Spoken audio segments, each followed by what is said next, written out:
Are illegal migrants the reason why South Africans are poor? Are they the reason why you're stuck in poverty and you can't find a job? Well, let's look at the statistics. There are about 3 million illegal migrants estimated in South Africa. So let's play a hypothetical. Let's say by some miracle, every single one of those 3 million illegal migrants have a job. And if you kick them out, you would get those jobs. That would still leave 5 million South Africans without a job because 8.1 million South Africans are in poverty and they don't have a job. So the math isn't adding up. What is the solution? This type of approach is pretty normal. You get a group of people that are a little bit more vulnerable than you are, and once they fit that criteria, you blame them for your problems. It's pretty human nature. You can use it for skin color, you can use it for gender, and you can use it for migrants. So if migrants aren't the problem, then what is? When you think about South Africa, what comes to mind? The apartheid that segregated people based on skin color, that took an end in 1994, or so we thought. But even to this day, we see remnants of that apartheid. The vast majority of people who don't have access to good education are South Africans. And you even see pictures like this where there's neighborhoods separated by walls. One side is native South African and one side is another group, Afrikaners. Now, Afrikaners are descendants of settlers who came in and they didn't take the land fairly. They took it by force.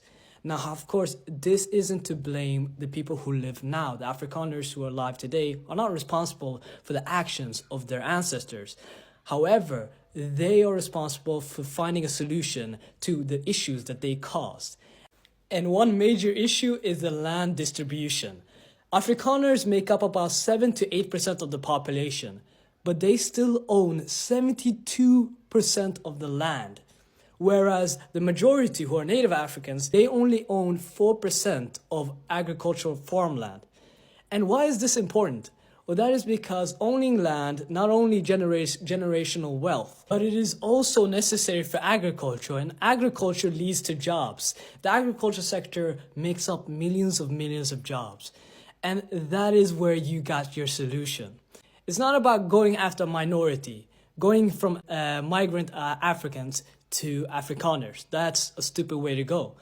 The best way to go is to protest and make land distribution more fairly so that 7 to 8% of the population don't own 72% of the land. It makes no sense. It wouldn't be tolerated anywhere else in the world. That needs to be solved as Africans, as South Africans. Whether you're an Afrikaner, whether you're a black South African, it doesn't matter. That is the solution that I found to be what it is. But let me know what you think. 700 learners in the streets, looting, assaults, chaos. When kids protest like this, what does it tell us about how we are raising them? Is this a cry for help, lack of guidance, economic desperation, or bad education? South Africans, real talk. What can we do to develop our children better? Because this isn't it. Please drop your comment respectfully. I remain your only Nigerian brother bringing you nothing but the truth.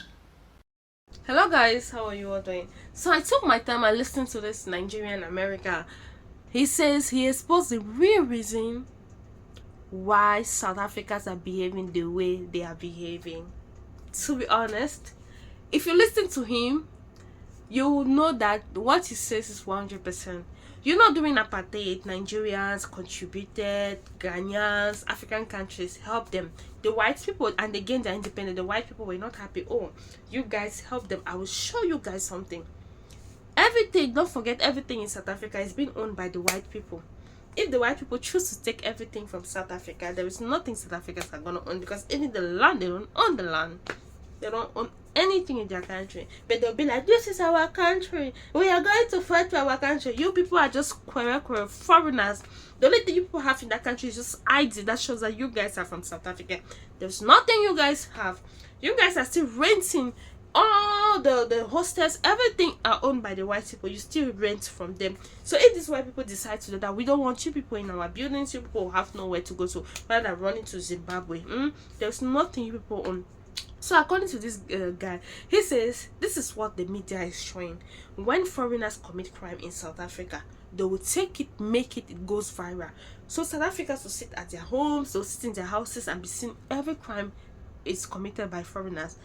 They don't show what South Africans are committing, the crime South Africans are committing. They don't show it because this is the reason. They want South Africans to hate foreigners. So South Africans will start protesting for foreigners to go. For foreigners, they keep seeing foreigners committing crime. The ones that South Africans do, they don't show because they don't want that South Africans to feel like they are the ones committing crime. But South Africans are the ones committing crime the highest. That's why South Africans has the highest crime rate in Africa. Highest, just a country of 60 million people, if I'm not mistaken, but commits the highest crime. Why do you think that South Africa commit the highest crime? Because of hunger.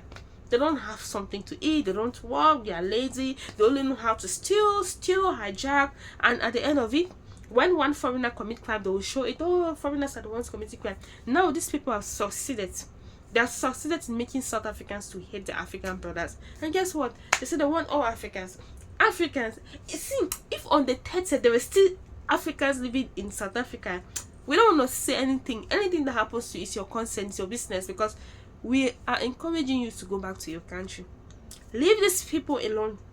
Apartheid government is coming. They are just, these black South Africans are just opening way for this apartheid government to come, because they feel like, oh, during apartheid there was no crime. During apartheid, foreigners were not looting into their country, they were not entering into their country. Now the ANC government has failed them according to them, but guess what?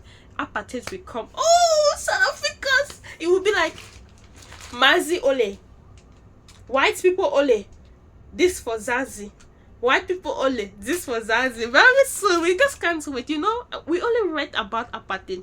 I only read about apartheid. I don't know what happened during apartheid. I only read about it and I just happened to see some of the videos, but I want to see it. I want to see it right now. When it's happening in South Africa, oh my God, South Africa said never. It will never happen. But you are paving way. You are paving way for apartheid to happen. We just can't wait to see apartheid. You'll be like, Nigerians, please come and help us. Zimbabwe. That's how people be running to Zimbabwe. Zimbabwe will be chasing you back. You'll be running to Botswana. Botswana will chase you back. You'll be running to Africa. Africa will be chasing you back. You want to look for help, you will go to China and Russia to beg them for help. If I thought they want to help you, because Africans will close their borders on you guys. You guys will face your government. You will face the apartheid government. You know what the apartheid government did to you guys, right? For those of you who are older than 30, you know what the apartheid government did to you. I think this Gen Z from 21, they don't know what the apartheid government did. Tell your children, educate your children, what you guys went through in the hands of apartheid. Why are you guys not telling your children? Tell them what you went through in the hands of apartheid government. They need to know.